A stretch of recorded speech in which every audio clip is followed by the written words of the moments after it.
Vamos a orar, hermanos. Padre nuestro, te doy gracias, Señor, en este momento por la oportunidad que tengo de seguir predicando las Escrituras el día de hoy. Es un privilegio muy hermoso y una responsabilidad muy grande. Y este es un libro muy importante para nosotros como protestantes y necesitamos entenderlo lo mejor que podamos. Así que apelo en este momento a tu Espíritu Santo para que en cada corazón sea el maestro personal de cada hermano y hermana que está aquí hoy. Ayúdame a mí, que necesito el favor tuyo, Padre, para predicar. Necesito hablar la verdad con limpieza de conciencia y enseñar lo que vivo y señalar lo que está mal, y es mi trabajo. Y te doy gracias por esta oportunidad. En Cristo Jesús, amén. Pueden sentarse, hermanos. Hermanos, seguimos con Romanos. Tema Romanos parte 5. Amén. Romanos parte 5. Ese es el título de hoy. Estamos ya, como se dieron cuenta, en un capítulo nuevo. Terminamos la semana pasada el capítulo 1. Romanos tiene 16 capítulos, así que nos va a tomar un tiempo, hermano, ir avanzando. En algunos pasajes nos vamos a detener un poco más, en otros no tanto, porque algunos pasajes se abordan en un capítulo y luego se vuelven a abordar en otro capítulo y son un poco el mismo tema. Entonces esa es la razón por la que en algunos pasajes no nos vamos a detener tanto como en otros pasajes. Va a ser en algunas ocasiones en 2-3 versos nos vamos a detener más tiempo que en 15 o 20 versos. ¿Por qué? Porque quizás ya lo vimos en un tema anterior. ¿Okay? Por favor, oren por mí. Es una gran responsabilidad predicar Romanos. Les soy sincero, no me sentía digno de predicarlo, porque es un libro que históricamente ha marcado la iglesia cristiana en cuestión histórica.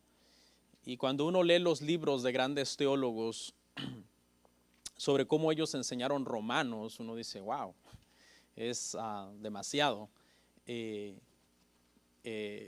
difícil, ¿no? Entonces, no sé si tengo algo.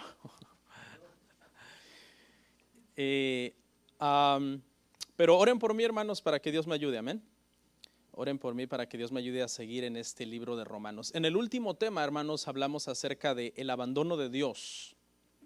El abandono de Dios, hermanos, fue algo terrible para los pecadores porque vimos que la palabra los entregó es una palabra griega que quiere decir o que se usaba para cuando se entregaba a un criminal para que fuera enjuiciado.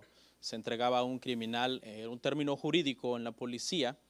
Entonces, Pablo, hermanos, en la última parte de Romanos que vimos la semana pasada, estuvimos analizando una larga lista de pecados en los cuales los hombres que Dios abandonó, pues se deleitaban y vivían en toda esa larga lista de pecados.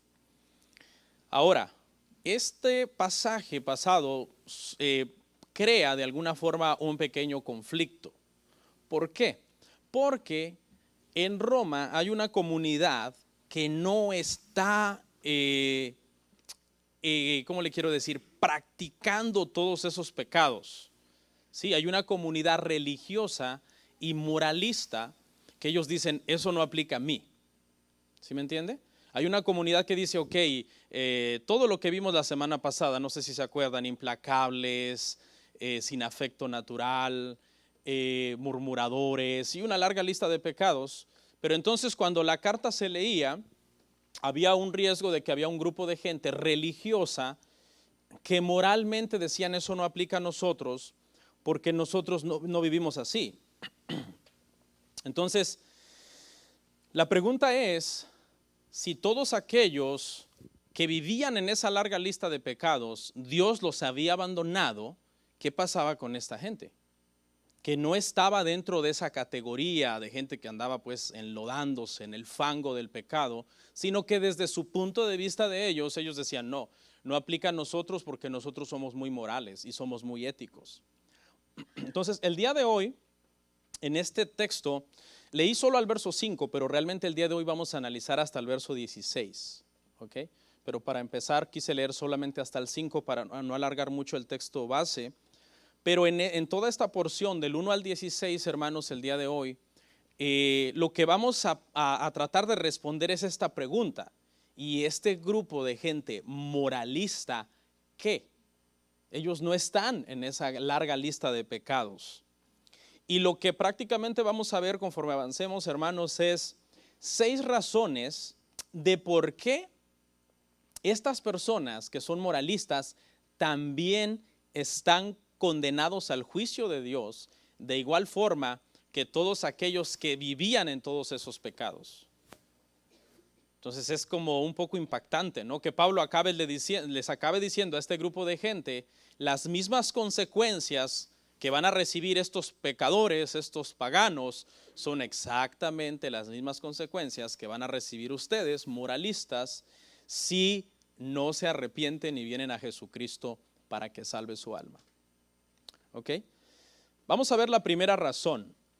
Y la primera razón que Pablo da es el conocimiento. Lo que está diciéndoles es, hay un conocimiento. Ustedes conocen la verdad. Y por lo tanto, al conocer la verdad, ustedes también son dignos del juicio de Dios. Ahí en el verso 1 dice, eres inexcusable, oh hombre, quien quiera que seas tú que juzgas. Eres inexcusable, hombre, quien quiera que seas tú que juzgas. En el contexto, este pasaje está un poco más dirigido a los judíos. Le quiero pedir paciencia porque en este tema de hoy, al que sigue, vamos a estar hablando bastante de los judíos. Okay, así que los judaizantes, tápense los oídos y no me acusen de antisemita, ¿no? Pero ni modo, de eso trata todo el pasaje. Si usted va al 2.17, lo lee en su casa, en el 2.17 Pablo aclara esto que yo acabo de decir. Tú que tienes sobrenombre de judío, eso lo vamos a ver en el tema que viene. Es a ellos específicamente que les está diciendo, eres inexcusable, no hay excusa para ti. Tú que juzgas a los demás. Pero si nosotros ampliamos un poco el contexto, también aplicaba a otras personas que de igual forma, aún sin ser judíos moralistas, eran gentiles moralistas. ¿Sí? Que decían, no, yo no soy tan pagano como aquel, soy gentil, es cierto, no soy judío, pero no soy tan pagano, soy más moral. Los judíos, hermanos, en este contexto, cuando se escribe esta carta, consideraban a los gentiles espiritualmente inferiores y la creencia entre ellos era que Dios no tenía ningún interés en ellos. Dios no tenía ningún interés en ellos. Entonces, la parte ahí en Romanos 2.1 dice, quien quiera que seas, o sea, sí, está dirigido a los judíos, pero aún si eres gentil, moralista, también a ti te aplica, y otro grupo, y también si profesas ser cristiano, pero en realidad no eres, y crees que porque profeses ser cristiano y tengas ciertas buenas obras, ya te salvaste, estás equivocado. Porque Dios sabe que tu profesión es falsa y que estás en la iglesia como un mero simpatizante. Entonces si vemos 3 grupos prácticamente, judíos moralistas, gentiles moralistas y falsos cristianos moralistas, que estaban basando su cristianismo solamente en sus buenas obras. Cuidado, hermanos, cuidado, porque Dios conoce nuestro corazón. El viejo y trillado refrán dice que al hombre puedes engañar, pero a Dios no lo puedes engañar. Y es una verdad.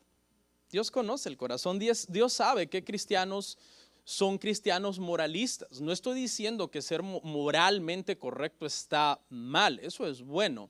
Pero lo malo es que bases que es ahí donde está tu salvación, en tus buenas obras. Ese es el error, en no entender que has sido justificado por la fe. Entonces, hermanos, aquí quiero dar un consejo a los cristianos. Dios no te manda a ti a compararte con otro cristiano que es menos moral que tú y a decir, soy mejor que él. Dios te manda a compararte con el espejo de la palabra y a compararte con Jesucristo, que es perfecto, para que te des cuenta qué tan pecador eres y cuánta necesidad tú tienes del Señor. Entonces, vamos a tratar de contestar esta pregunta. ¿Qué pasa con esta categoría de gente moralista que no está hundida en los pecados? Los judíos eran muy moralistas.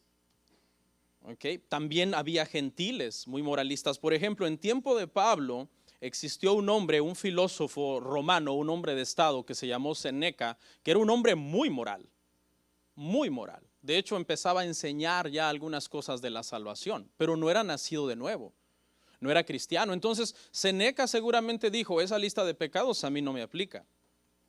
Los judíos también seguramente dijeron, eso no aplica a nosotros, porque los judíos, hermano, en este tiempo tenían la idea, escuche, de que las buenas obras hacían que fueras justificado delante de Dios. Ese era el pensamiento de los judíos. Las buenas obras hacen que Dios nos justifique y nos hacen ganar el favor de Dios y por ende la vida eterna. Los judíos decían, si las buenas obras nos justifican, ganamos el favor de Dios. Si ganamos el favor de Dios, tenemos la vida eterna.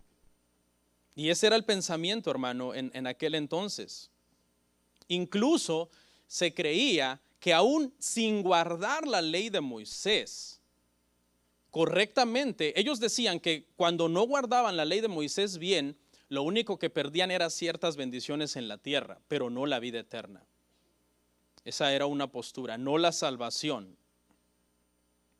¿Por qué? Porque su salvación, ellos lo entendían que estaba más en el simple hecho de ser judíos circuncidados.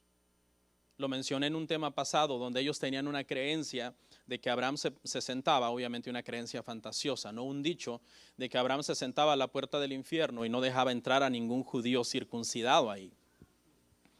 Otros dichos que habían popularizado en aquel entonces eran, por ejemplo, de todas las naciones Dios ama solamente a Israel. Eso ellos se lo recitaban unos a otros, recitaban estos dichos. De todas las naciones Dios ama solamente a Israel. Otro dicho que recitaban era, Dios juzgará con una vara a los gentiles y con otra a los judíos. Eso era algo que también ellos creían y que mucha gente hoy erróneamente todavía cree, pero es un error. Un judío llamado Trifón, mire lo que dijo, lo leo, dice, los que son la simiente de Abraham según la carne, tendrán parte en el reino eterno de todas maneras, incluso si son pecadores, incrédulos y desobedientes a Dios. Esto está registrado en la historia. Justino Mártir fue un apologista que refutó a este judío y este judío enseñaba eso. Él enseñaba, no pasa nada, simplemente con ser descendientes de Abraham según la carne, incluso aunque seas un pecador, un incrédulo y desobediente a Dios, tu salvación está eternamente segura. Pero mire lo que les dice Pablo, en lo que juzgas a otro, te condenas a ti mismo. ¿Por qué? Porque el que juzga tiene un criterio para juzgar. Y ese criterio significa que tiene conocimiento. Tiene un estándar para poder juzgar lo que está mal. El que tiene un estándar para juzgar lo que está mal significa que tiene conocimiento de lo que está bien y de lo que está mal. Y esto era lo que pasaba con los judíos. Ellos sabían lo que era bueno y sabían lo que era malo.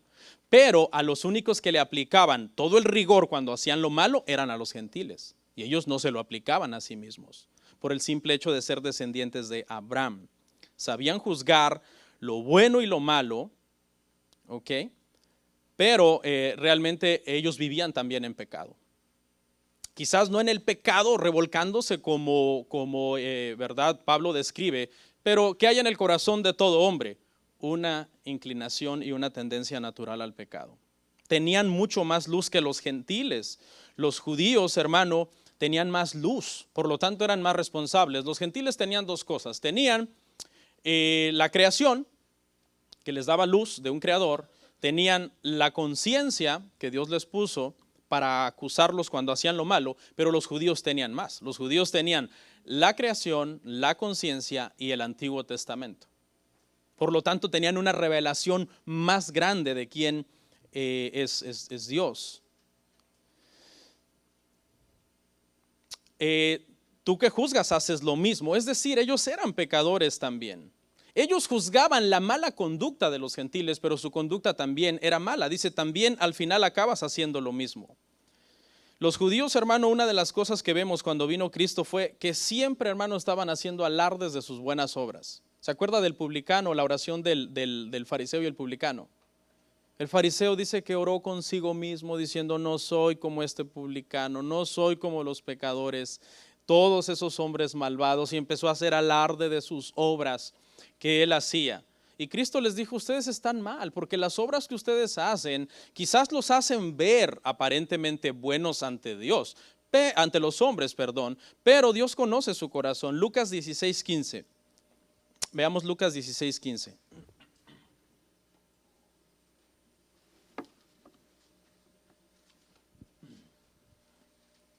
Entonces les dijo, vosotros sois los que os justificáis a vosotros mismos delante de los hombres. Mas Dios conoce vuestros corazones, porque lo que los hombres tienen por sublime delante de Dios es abominación. Es decir, la obediencia de ellos era externa. Y una obediencia externa a los hombres nos puede engañar. Pero Dios ve más que la obediencia externa. Dios ve la intención interna de dicha obediencia. Dios ve la intención interna de dicha obediencia. Le doy un ejemplo. Tú mandas a tu hija a lavar los trastes, tu hija de 14, 16, 17, y no se quiere dañar las uñas. Que por cierto, tú se las pagaste, $45 salieron esas uñas. Y la mandas a lavar los trastes y tiene una mala actitud. Primeramente te dice que no va a ir y tú empiezas a darle un montón de argumentos para decirle por qué tiene que ir. Y le sacas la Biblia. Es que la Biblia dice honra a tu padre y a tu madre. Y te avientas un rollo como de 30 minutos convenciéndola. Y sus caras son así de enojo. Y al final va y azota todos los trastes y los lava. Y cuando tú llegas a la cocina, los trastes están lavados. Obedeció. Delante de ti. Delante de Dios fue pura rebelión. Cumplió con una obediencia externa, pero internamente Dios no lo contó como obediencia. Su actitud de esta niñita de 17 años, 18. Entonces, hermanos, eso es lo que está diciendo acá el apóstol Pablo. Ahora, aquí va una advertencia, hermano, porque ¿qué cree? Nosotros, los cristianos de hoy, tenemos más luz que los judíos, de estos judíos, hace 2000 años.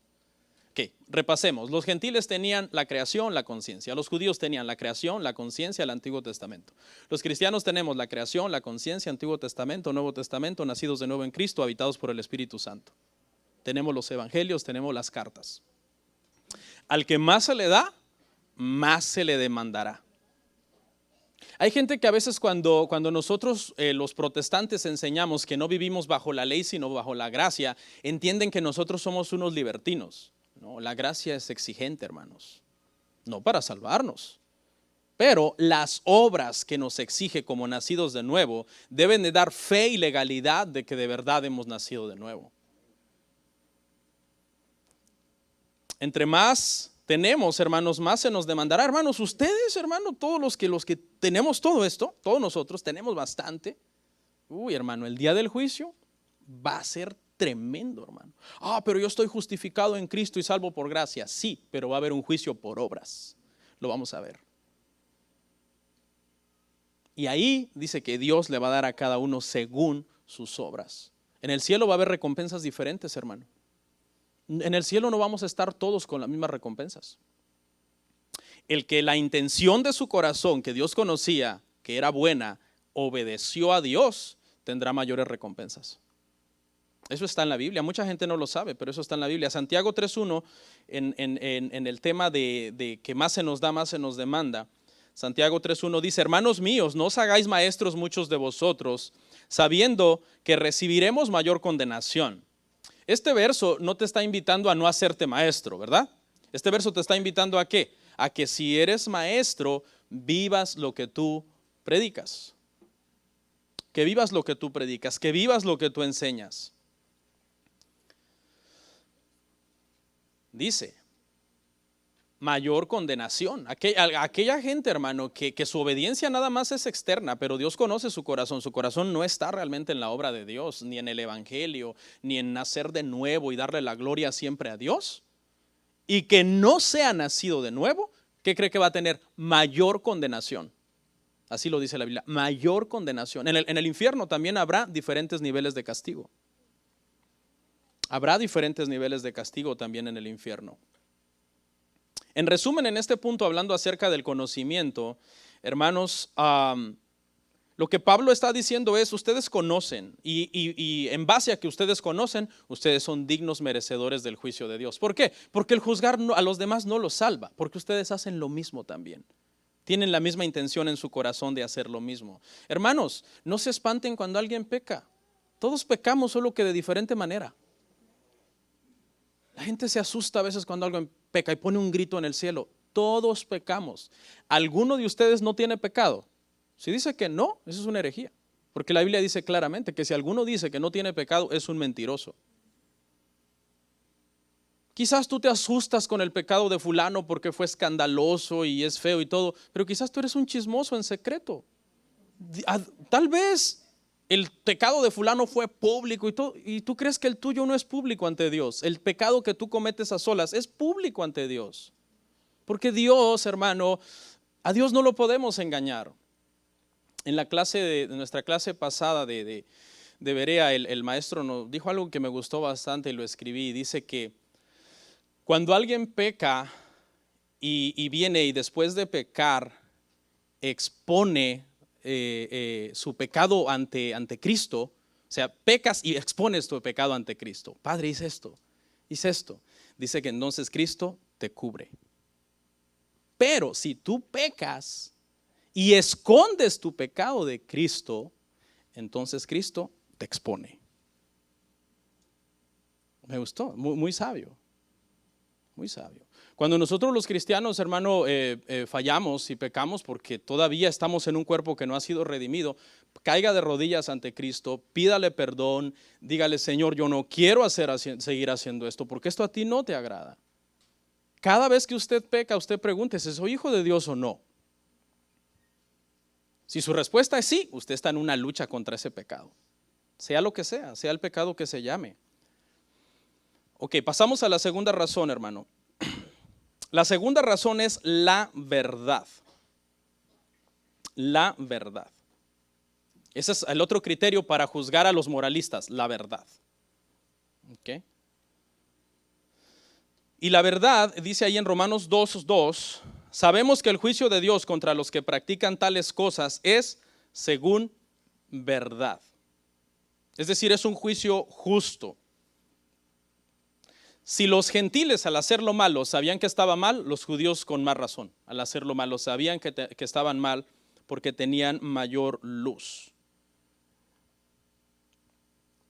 Los juicios de Dios, vimos, hermano, en un tema pasado, que siempre son justos, ¿verdad? Dios nunca hace nada injusto, eso iría en contra de su naturaleza. Algunas veces dijimos en un tema pasado, pasan cosas malas ante los ojos de los hombres. Uno dice, hubo un temblor y murieron tantos. Eso es malo lo que pasó, es una mala noticia. Pero ante Dios, si eso es producto de uno de los juicios de Dios, eso no es malo, eso es bueno, es el resultado de Él hacer juicios sobre la maldad. Entonces el juicio de Dios siempre es según verdad. ¿Qué es lo que pasa, hermano? Nosotros los hombres, por lo general, no nos gustan los juicios de Dios. Y le voy a decir una razón por qué no nos gustan los juicios de Dios. Los juicios de Dios no nos gustan porque nosotros estamos acostumbrados en automático a las bendiciones y a la misericordia. En automático ya estamos acostumbrados a bendiciones y misericordia. Por ejemplo, el día de hoy le voy a dar una lista de cosas que usted recibió hoy de bendiciones y misericordias en automático. El día de hoy es una bendición y una misericordia. La salud de hoy, una bendición y una misericordia. El clima de hoy, la comida de hoy y muchas otras cosas que usted recibió hoy son una bendición y una misericordia de Dios. Si Dios decidiera que uno de nosotros ahorita va a morir en este momento, ¿sería injusto o justo? Justo, porque Dios nunca hace nada injusto, hermanos. Lo que pasa es que somos malagradecidos. Somos malagradecidos, mire. No damos gracias por la salud, pero nos quejamos por la enfermedad. No damos gracias por los alimentos, pero nos quejamos por una comida que no nos guste. No damos gracias por un nuevo día, pero nos quejamos del clima del día. No damos gracias por la vida, pero nos quejamos, ay, una cana más, ya estoy más viejo, ya me voy a morir. En lugar de dar gracias por la vida, te quejas porque estás envejeciendo, estás a punto de morir. Entonces, ¿por qué? Porque nosotros estamos acostumbrados a recibir como en automático. Y entonces esa costumbre es mala porque dejamos de apreciar y de valorar las bendiciones y las misericordias de Dios. Verso 3 de Romanos. Y piensas, hombre, que porque juzgas a los que tal hacen y haces lo mismo, que escaparás del juicio de Dios. Es una pregunta. Y aquí está hablando de hipocresía. Aquí está hablando, el pasaje habla, hermano, no de que nunca debemos juzgar, ¿ok? No que de que nunca debemos juzgar. El pasaje habla de cuando tú juzgas en hipocresía. Tú eres un hipócrita. Juzgas a los demás en algo en lo que tú eres peor que ellos. Ejemplo, tú quieres exigirle a los hijos de todos los demás cierta conducta, pero los tuyos tienen pésima conducta. Ese juicio está mal porque está hecho en hipocresía. Otro, quieres darles clases de moral a otros matrimonios y darles consejería a otros matrimonios cuando tu matrimonio está destruido. ¿Eso es qué? Delante de Dios, hipocresía. Dios dice, qué bárbaro, hey, ¿cómo tienes cara de decir eso? Arregla lo tuyo primero. Pero como en ese momento tú estás en tu estatus de maestro, según aconsejando y diciendo así, asá, pero no, Dios sabe, Dios conoce el corazón. Dios sabe cómo vives en la intimidad de tu hogar. Les pregunta, ¿escaparás? ¿Tú crees que tú escaparás? Solamente porque al juzgar los demás piensan, bueno, este que juzga seguramente sí lo vive, pero Dios dice, no, yo sé que no lo vives. Yo sé que tú no lo vives, no escaparás del juicio de Dios. ¿Quién puede escapar del juicio del Todopoderoso? Si no nos escapamos ni del juicio de los hombres, hermano. Los hombres en cuanto fallamos en algo, ¡pum! Ahí está. Listo el dedo señalador. ¿Ok? Porque como humanos tenemos este defecto. Nos gusta ver los pecados de los demás con microscopio. Wow, un close-up, más cerca, más cerca. Los pecados de los demás los vemos con microscopio. Los nuestros con telescopio. Uy, qué lejos. Está hasta la luna mi pecado, se ve chiquitito. Esa es nuestra naturaleza como humanos. Siempre, si usted ha analizado que cuando dos hermanos tienen un problema y se pelean, por ejemplo, y oyes la versión de uno, él es la víctima. Y luego pasa el tiempo, meses, oyes la del otro, él es la víctima. ¿Sí? Él es la víctima. Me hicieron esto, me hicieron aquello. Aquí le doy un consejo de entre paréntesis. Mire, cuando disciplinemos a alguien en la iglesia, hermano, y él te cuente su versión y su versión nos ponga como unos villanos, ven ¿cómo se llama? Ven a preguntarnos nuestra versión, a que tengas balance. Y la tercera razón, hermanos, y no se asusten del juicio, ¿ok? Estos versos hablan de juicio, que tú que juzgas, pero es de un juicio hipócrita, pero la iglesia tiene autoridad para juzgar asuntos de pecado y corregir conductas antibíblicas. Para eso está la iglesia, para eso existe la membresía de la iglesia. Esto no es un club, no es un supermercado. La iglesia tiene un orden, hay autoridades y debe haber una sujeción. Y cuando las autoridades juzgan un asunto es porque Dios está respaldando ese asunto con la palabra de Dios. ¿Usted quiere que no le digan nada, hermano? Pues mire, váyase al club Herbalife. O váyase al club, ¿qué otros clubes hay, hermanos? No sé, algún club de su pueblo, algo así. Pero no, la iglesia, hermano, hay orden. Hay orden. Y tienes dos opciones. O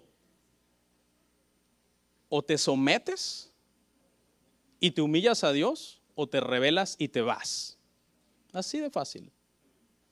Porque Dios no nos da otra opción. Esas son las dos respuestas del evangelio. Cuando oímos el evangelio humilla nuestro orgullo, hermano. Nos hace ver nuestra condición de pecadores y nos llama al arrepentimiento. Pero usted cree que todo el mundo se arrepiente, ¿no? Hay gente que se rebela contra el conocimiento de Dios. Y aquí vamos a ver, hermanos, la tercera razón, que es la culpa. El verso 4. O menospreciáis las riquezas de su benignidad, paciencia y longanimidad. Lo que Pablo está diciendo acá, hermanos, es que todo pecado genera culpa. Sea religioso, no sea religioso, seas moralista, no seas moralista, todo el pecado genera culpa. ¿Por qué? Porque todos los hombres nacemos con una conciencia de lo bueno y lo malo, que nos acusa o nos excusa. Entonces, cuando usted hace algo malo, hermano, y usted siente culpa, ¿qué tiene que hacer? Arrepentirse, pedir perdón a Dios, arreglar su vida. La culpa tiene un propósito. La culpa no es mala en sí. La culpa tiene el propósito de llamarte a arreglar tu vida. Pero cuando tú, en lugar de hacerle caso a la culpa, tratas de acallar esa culpa, de ahí viene el resentimiento, el odio, la amargura, enfermedades físicas, falta de perdón, un montón de problemas. La culpa juega un papel bien importante en la vida de los seres humanos, hermano. Bien importante. De hecho, psicólogos, consejeros, terapeutas que han atendido a personas con graves enfermedades y que ellos creen que necesitan una pastilla, lo único que los han hecho es tratar de pedirle perdón a alguien que ofendieron y que los tiene en un sentimiento de culpa. Y eso comienza a producir una sanidad en el cuerpo. Dice, menospreciáis la benignidad, la paciencia, la longanimidad. Matthew Henry comenta este pasaje diciendo que todo pecado cometido por el hombre es un menosprecio a la benignidad, paciencia y longanimidad de Dios. Todo pecado, escuche, es un menosprecio a la paciencia, longanimidad y benignidad de Dios. Cada vez que nosotros pecamos, estamos haciendo eso. ¿Qué es benignidad? ¿Qué es la benignidad del Señor? Nosotros, hermano, hemos experimentado la benignidad de Dios siempre, hermano, en nuestra vida. Es más, ahorita usted está experimentando la benignidad de Dios. Cada bocanada de aire que llega a sus pulmones, cada bolo de alimento que cae en su estómago, cada rayo de luz que llega a sus córneas, cada trinar de un pájaro que llega a sus oídos, es benignidad de Dios. Es benignidad de Dios. Es Dios, hermano, siendo bueno con nosotros. Entonces, ¿qué es el pecado? Menosprecio a esa benignidad. Es una forma de pagarle a Dios con un mal el bien que Él te está haciendo. También la paciencia de Dios, dice que menosprecias la paciencia de Dios. La palabra griega es macrotumia y en el contexto se refería a un hombre muy poderoso que pudiendo vengarse de un enemigo se abstenía. Podía vengarse de esa persona, pero se abstenía, le tenía como esa paciencia, esa macrotumia. Decía, ok, yo si quiero hago pedazos a esta persona, a este enemigo, pero ahorita me voy a abstener de hacerlo. Y entonces cuando nosotros pecamos, estamos menospreciando esa paciencia que Dios tiene con nosotros. Porque sí sabe que antes de que viniéramos a Cristo, ¿qué éramos del Señor? Enemigos de Dios. Y Dios nos extendió su paciencia, si no nos hubiera destruido antes de que nosotros naciéramos de nuevo, pero en su plan, Él tenía un plan con nosotros. Y también la longanimidad, la palabra es anoke, es una palabra griega que significa contener. Es una palabra que, paciencia es, ok, voy a retenerme de dar el castigo, pero longanimidad es una paciencia al extremo, es una paciencia que retiene el castigo. Es como, por ejemplo, una vez di este ejemplo, cuando Dios ejerce la longanimidad. Cuando, por ejemplo, alguien dice, se para desafiando a Dios y dice, si Dios existe, que me caiga un rayo ahorita. Y como no le cae, ¿qué piensa? Dios no existe. Pero ¿qué es lo que Dios está haciendo uso en ese momento? Contener su castigo. Justo y merecido. Uy, si alguno de ustedes fuera Dios, hermano, y le hicieran ese desafío, a ver si Dios, ni acabó de decir rayo,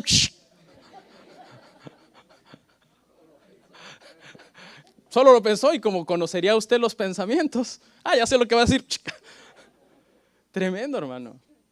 Pero como Dios no es como nosotros, que un día está de buenas, otro día está de malas. No, Él siempre está de malas. Pero tiene longanimidad. ¿Por qué digo que siempre está de malas? Porque la ira orge, la palabra griega de Dios, es una ira que no cambia, siempre está constante. ¿Por qué? Porque Dios es santo. Si Dios no fuera santo, no tendría ira, pero al ser santo es necesaria, es indispensable su ira, que siempre va a estar juzgando el pecado y lo que está mal.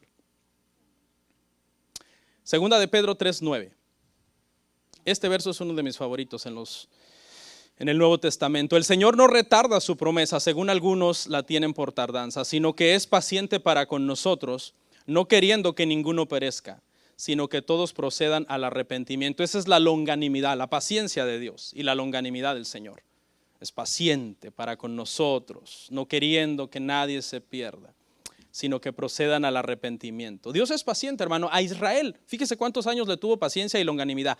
800 años después de que les dio la ley.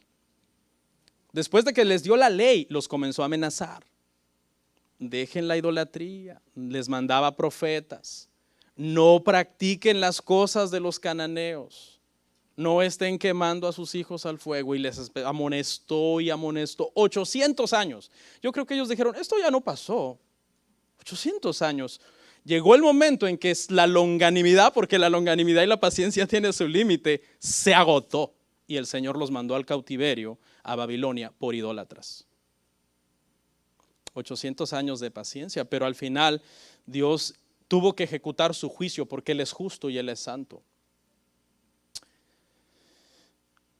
2:4, ignorando que su benignidad te guía al arrepentimiento. Escuche, esto es hermoso. La benignidad de Dios te guía al arrepentimiento. O sea, tú recibes aire, tienes salud, ves a tu familia, tienes tu trabajo. Todas esas son bondades del Señor, ¿verdad? ¿Qué te está queriendo decir el Señor? Arrepiéntete. Te estoy dando una oportunidad. No te he destruido todavía. Estoy tentado. Bueno, tentado póngale comillas, porque Dios no puede ser tentado. La estoy usando en el sentido de cómo nosotros la usamos. ¿Ok? Pero, ¿qué es lo que está ejerciendo ahí el Señor? Su paciencia, su benignidad te está llamando al arrepentimiento. No des por sentada la benignidad del Señor. No, Dios es bueno conmigo porque me la merezco. Si yo soy bueno, ¿cómo no va a ser bueno el Señor conmigo? Si el Señor fuera malo, sería injusto. Dios no es injusto. Nunca puede ser injusto. Entonces, ¿la benignidad qué es? Es paciencia. Ok, un día más, arrepiéntete. Más vida, arrepiéntete. ¿Estás sano todavía? Arrepiéntete. ¿Qué quieres? ¿Venir enfermo? ¿Venir ya porque no te queda otra? La palabra para arrepentimiento es metanoia, la palabra griega metanoia, y lo que quiere decir es que cambia la mente o la idea que las personas tienen respecto a una cosa. Y lo que pasa cuando uno se arrepiente es que el pecado que antes practicabas ahora lo aborreces porque comienzas a ver lo horrible que es el pecado. Lo horrible que es. Ya lo empiezas a ver con los lentes verdaderos de lo que el pecado es. Por eso la realidad del pecado, hermano, escuche, si nos fuera revelada antes de nacer de nuevo, nos volveríamos locos. Lutero dijo eso. Y tiene mucho sentido, tiene muchísimo sentido. Porque ya cuando somos nacidos de nuevo y vemos lo abominable, lo lleno de fango que está el pecado, pero por lo menos estamos en Cristo. Pero hay gente que si eso le fuera revelado y empezar a ver lo asqueroso que es el pecado antes de nacer de nuevo, se puede hasta volver loco. Y es más, yo pienso que hay personas que caen en su locura y que tiene que ver un poco con esto, hermano. Porque hay gente que se vuelve loca a veces a través de la culpa. La culpa puede llevar a las personas a la locura, porque empiezan a ver su maldad. ¿Por qué dice por tu dureza y por tu corazón no arrepentido? Estamos en Romanos 2:5, hermanos. Por tu dureza y por tu corazón no arrepentido. La palabra dureza es bien interesante, es la palabra griega esclerotes y se refiere a un callo. Se refiere a un callo que se produce en el corazón como producto de resistir y rechazar a Dios. Es decir, recibes benignidad, paciencia, longanimidad, ¿y qué hace la persona? Lo rechaza, no lo aprecia, lo menosprecia. ¿Y qué empieza a producir el corazón? Un callo. ¿Qué es un callo? Un callo es un aislante, aísla. De hecho, en las manos los callos son buenos. ¿Por qué? Porque te aíslan del dolor. Cuando un hombre hace un trabajo súper pesado y no tiene callos, wow, pobre hombre. Hasta que haga callo, hermano. No sé, a los 6 meses quizás, cuando ya tenga callo, esta palabra para nosotros los mexicanos simplemente se refiere a una costra fuerte. Yo me acuerdo cuando era niño, iba a trabajar con mi papá es albañil, y pues yo no tenía callo. Hermano, eran unas sangradas en las manos terribles. Y sufrir, y nada de que, pues ya vete para la casa, mi hijo, porque está sangrando. No. hey, paleale duro. Papá, pero es que yo no agarraba la pala así. Escuchen, los callos en las manos en ese sentido son buenos porque te aíslan del dolor, pero en el corazón son pésimos porque te aíslan de la voz de Dios. Te hacen insensible a la voz del Señor. Y cuando escucha entonces, ¿qué es lo que usted produce cuando usted resiste la benignidad de Dios? No le da gracias a Dios, no le da gloria a Dios, comienza a producir un callo en el corazón. Esta palabra esclerotis viene del término médico esclerosis, de donde viene la palabra arterioesclerosis, que se refiere a un endurecimiento de las arterias. ¿Okay? Que es una enfermedad. Y entonces esto es una buena imagen de un corazón duro, de un corazón que se ha hecho insensible, hermanos, a la voz de Dios. Entonces un consejo para los hombres aquí, hermanos, hagan callo en las manos de tanto trabajar, pero no hagan callo en el corazón porque nunca leen la Biblia y nunca oran.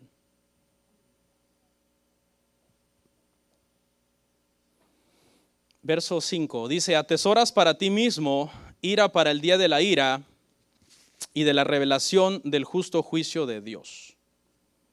Atesoras, es decir, están amontonando. La persona que menosprecia la benignidad, menosprecia la paciencia, la longanimidad, se hace un callo en su corazón.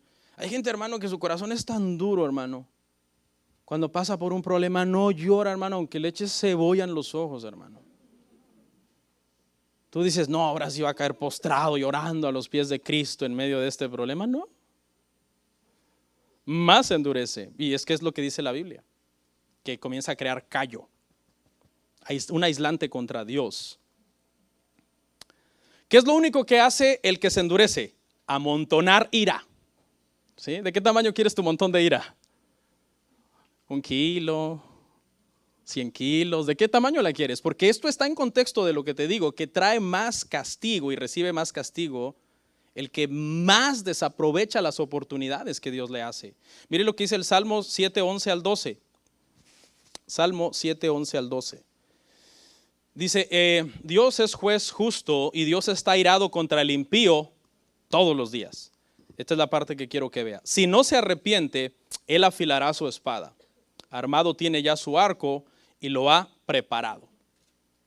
¿Qué está más filosa, hermano? ¿Una espada que se afila en 1 año o una espada que se afila en 10 años? Está más filosa una espada que se afila en 10 años, ¿verdad? Está súper filosa. La gente asume que la bondad de Dios y la paciencia de Dios, esto ya es compromiso de Dios tenerlo conmigo. No, Él está afilando su espada. Entre más se tarda la persona, más filo tiene la espada. Y más severo será el golpe del juicio que Dios traerá sobre los pecadores con corazón endurecido, no arrepentido, que se rebelan ante Dios. Hay gente, hermano, que tiene unas posturas ante Dios terribles. Le leo algo que dijo un hombre muy conocido. En una ocasión se sacó una traducción de Biblia más moderna y él hizo este comentario. Dijo: ojalá ahora sí puedan ver que el Antiguo Testamento es una crónica obscena de la crueldad del hombre contra el hombre y del hombre contra la mujer. Y que para colmo de males todo esto es aprobado por su Dios, con D minúscula, burlándose de Dios. Al fin podrán ver, dijo, que es la más grande historia de horror que se haya producido jamás y que es algo que hay que mantener alejado de los niños. O sea, fue un comentario sarcástico, lleno de odio contra Dios, contra su palabra y todo. Y esos son los corazones que se endurecen, hermano. Se endurecen. ¿Por qué se endurecen? Porque dice aquí Romanos que la conciencia, hermano, y la creación están trabajando para hablarnos de que hay un creador. Los ateos lo que quieren hacer es acallar esa voz interna de que hay un Dios, ¿no? Aunque, para ser justos en el comentario, hay bastantes ateos abiertos a la posibilidad de que Dios exista. No sé si ha oído eso en un debate entre un ateo y un cristiano, y el ateo dice: yo estoy abierto a la posibilidad de que Dios exista si hubieran más pruebas. Pero dentro de él hay una voz diabólica que dice: pero yo sé que no hay más pruebas.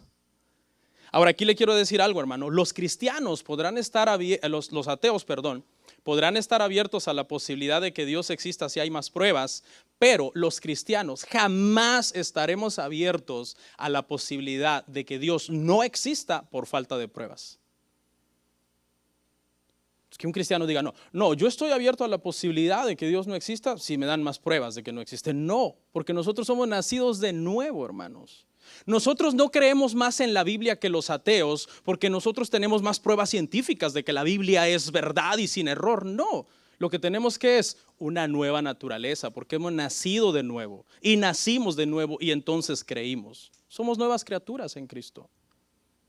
Cuando usted debata con alguien que empiece a atacar la Biblia, no trate usted de defenderla como que usted tuviera más pruebas científicas y más lógica y más entendimiento y todo eso. No, quizás se le gana a usted en esas cosas, pero no es por esas cosas que usted cree en Dios. Usted cree en Dios porque usted es nueva criatura en Cristo, nacido de nuevo. No sé si lo entendió. ¿Sí? Bueno, entonces avanzamos a la parte que sigue y aquí ya vamos a dar un salto al verso 6. Abra ahí Romanos 2:6 y váyame siguiendo, ya no los voy a leer completos, pero vamos a analizar hasta el 16. Y bueno, es la parte que falta, nos faltan 3 principios en los que Dios basa su juicio. La cuarta es, hermanos, sus obras. En el 2:6 dice, el cual pagará cada uno conforme a sus obras. Okay, este pasaje es muy mal interpretado. La gente entiende que si Dios pagará a cada uno según sus obras, la salvación es por obras. No.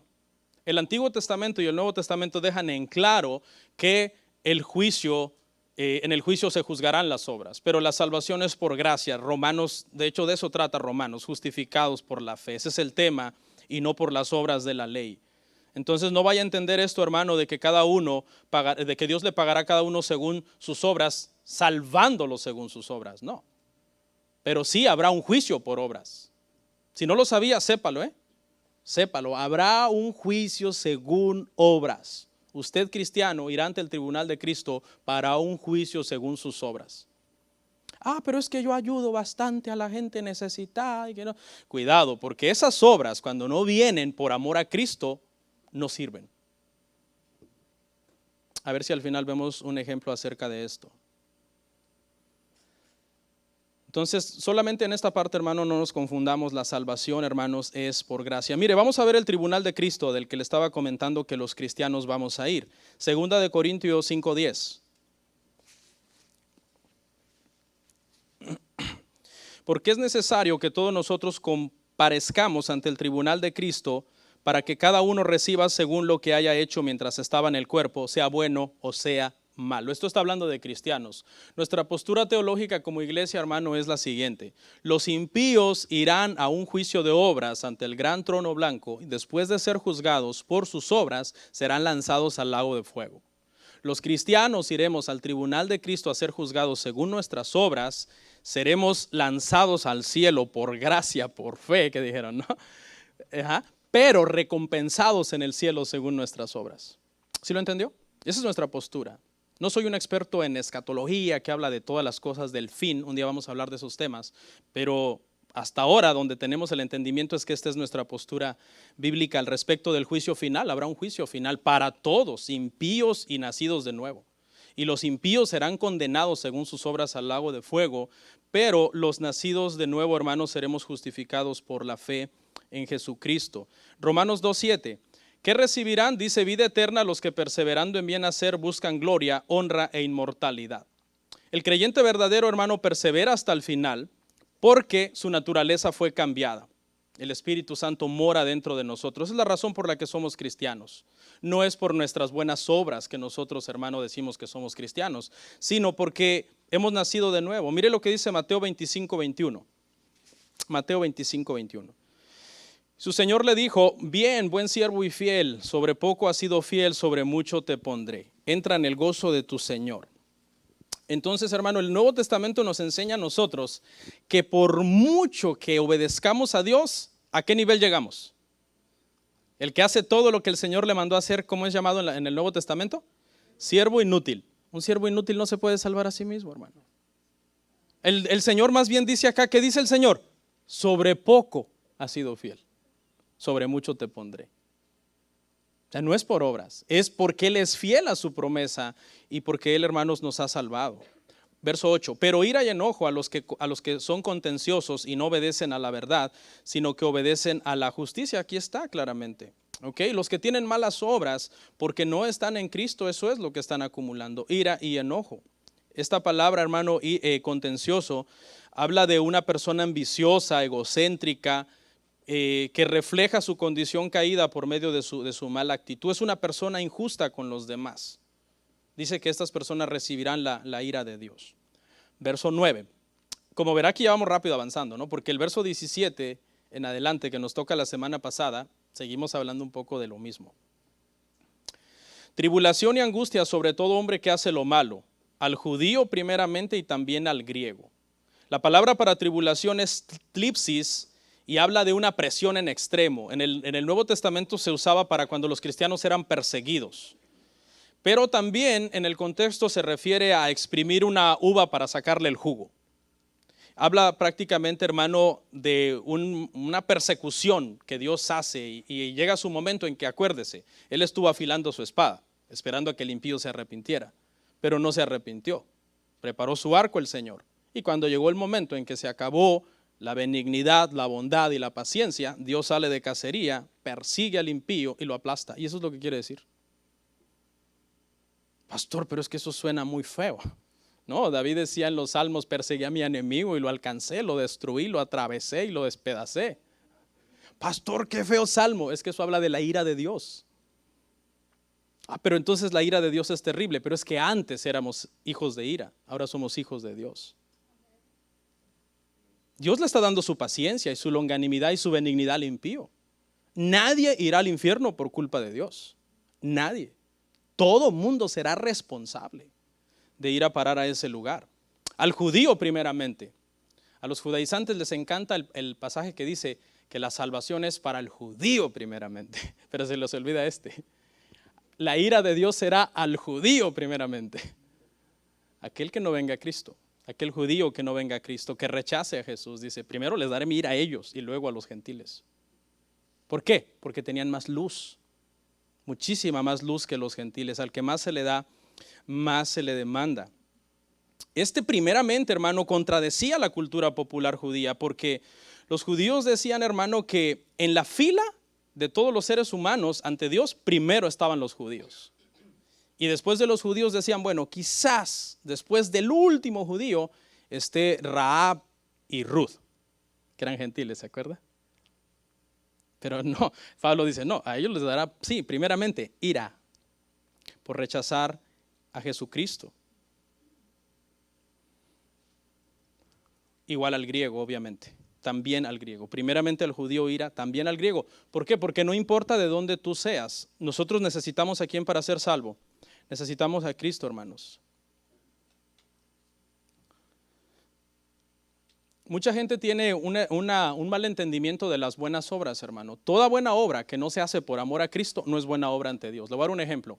Tú tienes a tu mamá en tu país y le mandas $100. Y esos $100 se los mandas porque te los pidió, porque está enferma, porque es un compromiso social y se los mandas. Eso no es una buena obra ante Dios. Tú tienes a tu mamá en tu país, le mandas $100 porque amas a Cristo y le quieres dar la gloria a Dios. Eso es una buena obra. Eso es una buena obra. Porque Romanos dice que todo lo que no proviene de fe es pecado. Por eso es que los cristianos, dice Pablo, no me acuerdo en qué epístola, sea de palabra, sea de hecho, haced todo. ¿Para qué? Para la gloria de Dios. Así que ya sabe, cuando mande el dinero, analice sus intenciones, porque la obediencia externa no engaña a Dios. Él conoce la intención interna del corazón. Avanzamos. La quinta, la imparcialidad es otra razón del juicio de Dios sobre los pecadores. Romanos 2:11. Porque no hay acepción de personas para con Dios. Aquí es claro. No hay acepción de personas para con Dios. En el contexto, hermanos, se está hablando aquí obviamente del juicio de Dios. O sea, Dios no va a hacer acepción de personas a la hora de traer su juicio. Que a los judíos de una vara, como decían ellos, y a los gentiles de otra vara. No, el mismo juicio. Y por sus obras aparte, cada uno recibirá más juicio aparte. Pero también esto, si lo volteamos en el tema de la salvación, hermano, lo que quiere decir es que el Señor salva a personas de toda lengua, de toda tribu, de todo color, hombres, mujeres, de todas las edades, porque de Él es la salvación, hermano. Este verso de que no hay acepción de personas para con Dios, hay gente que lo usa para hablar del ministerio, ¿no? Dios puede usar a la hermana fulana porque Dios no hace acepción de personas. ¿Y quién dijo que no puede ser pastora? No, es que no habla de ministerio. Mi esposa habló de eso el viernes, habla de salvación. Y en ese sentido no hay acepción de personas. Lo que pasa, hermanos, es que voy a hablar de Israel y a usar estas palabras. A mí me tienen por antisemita, hermano. Pero es que la gente tiene un mal entendimiento de Israel.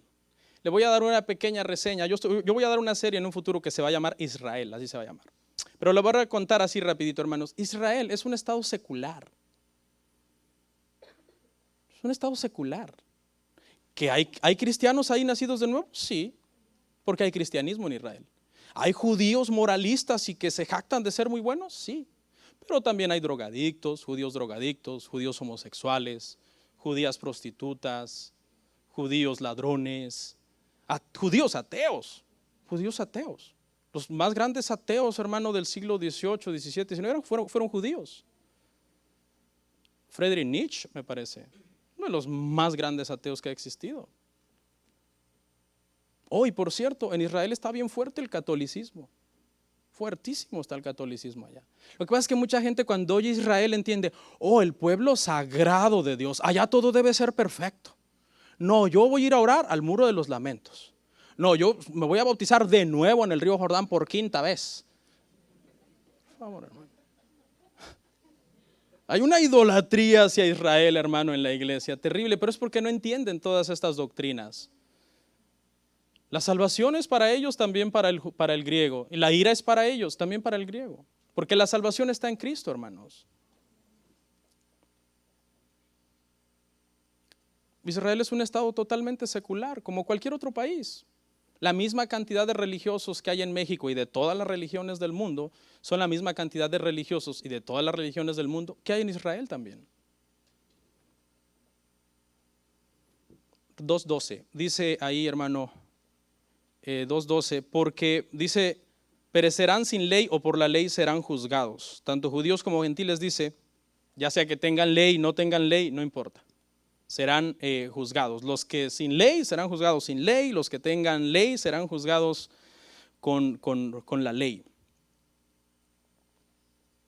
No abundaré aquí más porque cuando lleguemos a Romanos 9, capítulo 9, verso 10 y 11, habla puro de Israel. La elección de Israel, el llamado de Israel, el plan futuro de Dios para Israel. Y cuando lleguemos a esos capítulos, Romanos capítulo 9, 10 y 11, vamos a seguir abundando. Entonces no voy a abundar aquí más al respecto. El 13, Romanos 2:13, porque no son los oidores de la ley los justos ante Dios, sino los hacedores de la ley serán justificados. Y lo que está diciendo acá Pablo es, hermano, que entre más oímos la palabra, somos más responsables ante Dios. Los judíos no eran menos responsables por oír más la ley, eran más responsables por oír más la ley ante Dios. Y hay una frase ahí que obviamente es lo mismo que ya comenté hace un rato, los hacedores serán justificados. Obviamente no quiere decir que hacer la ley te justifica, sino que el sentido es lo mismo que dijo Santiago, eres justificado, demuéstralo por tus obras. Porque el tema de Santiago no está diciendo, para que seas salvo tienes que hacer obra. Lo que está diciendo es, ¿eres salvo? Demuéstralo por tus obras. Si tus obras no glorifican a Dios, entonces tu fe está muerta. Vea lo que dice Romanos 3:28. Doy este verso porque si no la gente va a pensar que sí, la justificación es por hacer la ley. Pero entonces contradeciría este verso, hermanos. Concluimos pues, Romanos 3:28, que el hombre es justificado por la fe sin las obras de la ley. Ahí está. Entonces ese verso no puede significar eso. A veces, hermano, para interpretar un pedacito de un libro tienes que leer todo el libro. Si no, lo tuerces y haces una mala enseñanza. Los reformadores lo concluyeron así: nosotros somos salvos por la sola fe, pero no por una fe sola. Te lo repito, nosotros somos salvos por la sola fe. Las obras no nos pueden salvar, pero esa fe nunca está sola. Después de que esa fe viene acompañada por las obras. ¿Por qué? Porque son para nuestra santificación. 14. Para gozo de sus almas voy llegando, hermano. Yo los entiendo, hermano, los entiendo. A veces yo predico 1 hora, 1 hora y cuarto. Por eso le doy un consejo, duerma bien, hermano, el sábado en la noche. Desayune temprano. Haga ejercicio. No, en serio, el ejercicio lo revoluciona a uno, lo despierta. Pero si vienes todavía con los pelos de la cobija aquí, pues obviamente aquí te va a dar un sueño terrible. Los gentiles que no tienen ley hacen por naturaleza lo que es de la ley. Entonces son ley para sí mismos. Aquí surge una pregunta. Ok, ya sabemos que los gentiles son llevados por la ley a Cristo. Ese fue el propósito de darles la ley a los gentiles. Ok, pero a los judíos, estoy mal. Ok, el propósito de darle la ley a los judíos es llevarlos a Cristo. Pero ¿y qué de los gentiles que no tienen ley? ¿Cómo pueden llegar a Cristo si no tienen ley? Y la ley fue dada para llevarlos a Cristo. Miren lo que dice Gálatas 3:28, hermanos. Porque ese fue el propósito de la ley. De manera que la ley ha sido nuestro ayo para llevarnos a Cristo a fin de que fuésemos justificados por la fe. O sea, ese trabajo la ley lo hizo en los judíos. O esa era la intención, ¿no? Esa es la intención. Los judíos cuando leen la ley lo que tienen que darse cuenta es que están perdidos, que no la pueden cumplir y que ocupan un salvador y venir a Cristo a que los salve. Pero ¿y qué de los gentiles que no tienen esa ley escrita, esa Torá o ese Tanaj como ellos le dicen? ¿Qué de ellos? Entonces ahí es donde Pablo pasa a argumentar y a decir por qué ellos sin ley también están condenados. Y es lo que habla el verso 15, vamos cerrando. Mostrando la obra de la ley escrita en sus corazones, dando testimonio su conciencia y acusándoles o defendiéndoles sus razonamientos. El propósito de la ley en los judíos fue llevarlos a Cristo, fue el ayo para llevarlos a Cristo. Pero los gentiles también tenían su propio sistema que Dios les dio para que concluyeran que estaban perdidos y necesitaban un salvador. La primera fue, y ya lo vimos, ya no vamos a hablar de esto, la creación. Fue lo primero que ya analizamos en Romanos 1, hermanos. Entonces, por tanto, merecen juicio, porque hay una creación que les habla de un creador. Lo segundo es la ley de Dios escrita en su corazón. Todo gentil, toda persona no nacida de nuevo, ¿puede hacer lo bueno? Sí, puede hacer lo bueno. Aunque delante de Dios no es una obra de justicia porque no está basada en su justificación en Cristo, pero en la Biblia vemos, por ejemplo, a Nabucodonosor haciendo cosas buenas, haciendo un edicto. Que ya no se adore a ningún otro Dios más que al Dios de Daniel porque es el único Dios verdadero. Vemos a Ciro, que Dios, por cierto, lo llama mi pastor y dice, Ciro mi pastor, y Ciro le dice en tiempos de la deportación a los judíos, vuelvan y reconstruyan el templo. Darío es otro también, que estamos hablando de gente pagana haciendo cosas buenas. Eso quiere decir que el gentil puede hacer lo bueno porque hay una ley interna en su corazón. La tercera, hermanos, es la conciencia. ¿Ok? Entonces, primero, creación. Segundo, ley escrita en el corazón. Tercero, conciencia. Que la conciencia lo que hace, hermano, es crear culpa para llevar a la persona al arrepentimiento. Y aquí quiero dar una anécdota para ir cerrando acerca, hermano, de la conciencia y el trabajo que tiene en nosotros. Y bueno, espero que en esta anécdota se despierten. Hay gente que no le gustan los versículos, pero las anécdotas sí, ¿ok? Entonces ahí les va una para que se despierten. Dice que una tribu africana, hermano, cuando estaban buscando al autor de un crimen, hacían algo muy, muy sabio que habían aprendido a hacer en el paso del tiempo. Y cuando estaban buscando en la comunidad al autor de un crimen en esta tribu africana, formaban a los sospechosos en una fila. Formaban a los sospechosos y ponían a las brasas a calentar un cuchillo. Y cuando estaba bien caliente, hermano, se lo iban poniendo en la lengua a la persona. Si la persona tenía saliva en su lengua y su boca bien humectada y llena de saliva, pues lo único que se oía era un tss, y no pasaba de ahí, ¿no? El primer contacto que sonaba lo quitaban el cuchillo. Pero cuando llegaban, hermano, a una persona que tenía la lengua completamente seca y la boca completamente seca, producía una quemadura. Entonces ellos habían aprendido por experiencia que una conciencia culpable reseca la boca. Y agarraban al de la lengua quemada y decían, tú lo hiciste. Lo veían como una prueba de culpabilidad. Warning, con letras rojas. Esposas, no vayan a hacer esto en casa con sus maridos. ¿Okay? No vayan a hacer esto en casa con sus maridos. Si no, ya no va a poder cantar aquí en la iglesia, pero ni nadie lo practique, ¿no? Es algo que hacían una tribu de africanos, ¿no? Allá en África.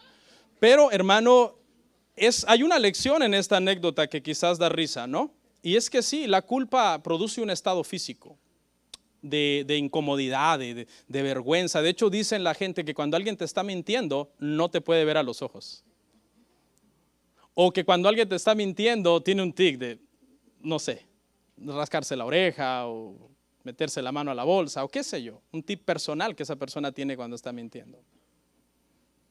¿Por qué? Porque la conciencia acusa. Y con esto terminamos, hermano. El cuarta razón dice que es porque los razonamientos lo acusan.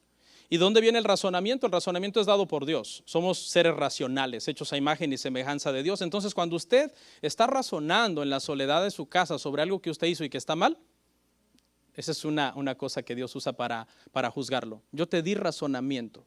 A menos que la persona no tenga razonamiento, tenga un problema mental, que sí lo hay, ¿no?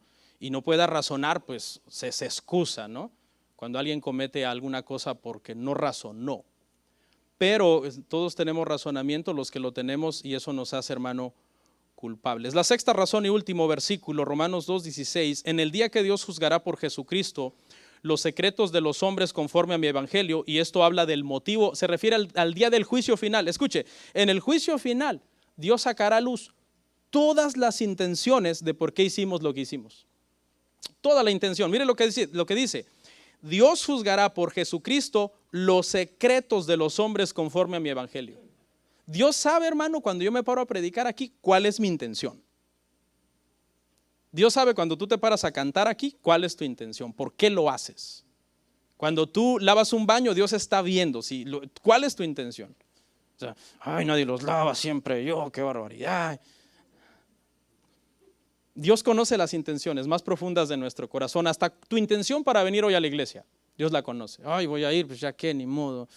Yo quería hacer alitas para el Super Bowl, pero bueno, hay culto. Hermano, el día del juicio será un día terrible, porque se imagina cuando Dios te diga, yo sabía lo que tú estabas pensando cuando pasó esa mujer. Yo vi lo que pensaste, vi las imágenes que te formaste en tu mente. ¿Se imagina? Oramos. Amén.